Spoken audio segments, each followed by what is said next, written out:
Charles, are you at the 10th booster yet for your Vaxx Pass? No. 2 shots, got them last year.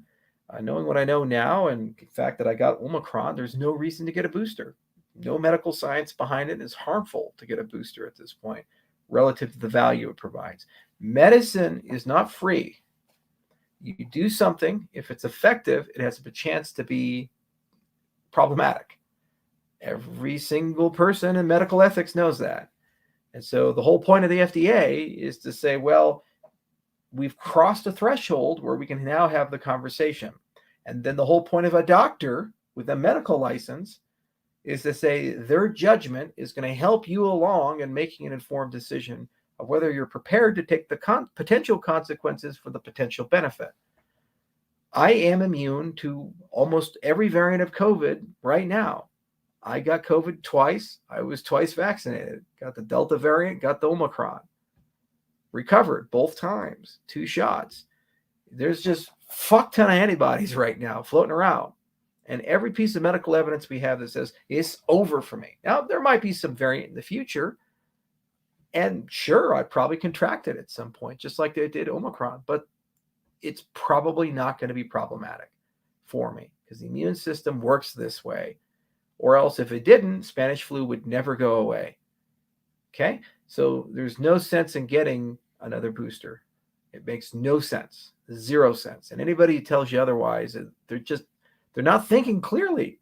I got the booster. It was called Omicron. I took nature's vaccine. And I told people a long time ago, we're all going to get it. You're either going to get man's vaccine or nature's vaccine. Now, at the time I said it, from the data we had available and all the knowledge we had for the groups there, it made more sense with wild type and certainly Delta variant to get vaccinated. Now with Omicron, it's not as clear as it used to be, especially for people who are already vaccinated. So, this is the problem with the evolution of science and the politicization of science and scientism. People just say stuff and they believe things and they think medicine is simple. Medicine is not simple. It's hard because we have an incomplete understanding of the body and how the body works and the world around us works. This is why people go to medical school, go to residency. This is why people become medical scientists.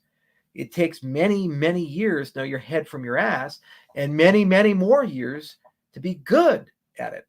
And good is relative.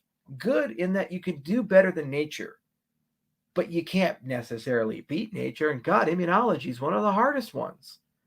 Vaccinology is one of the hardest ones. Good vaccines take decades to fully understand. And this is a whole new ballpark. But we want a simple solution for a complicated answer. Unfortunately, the pushers of these treatments, they're using a hammer just like the regulators are with cryptocurrencies. And so everything is a nail. Everything's a vaccine. And it's much more nuanced than that. And they would be the first to tell you behind closed doors, but too afraid to tell you to your face publicly.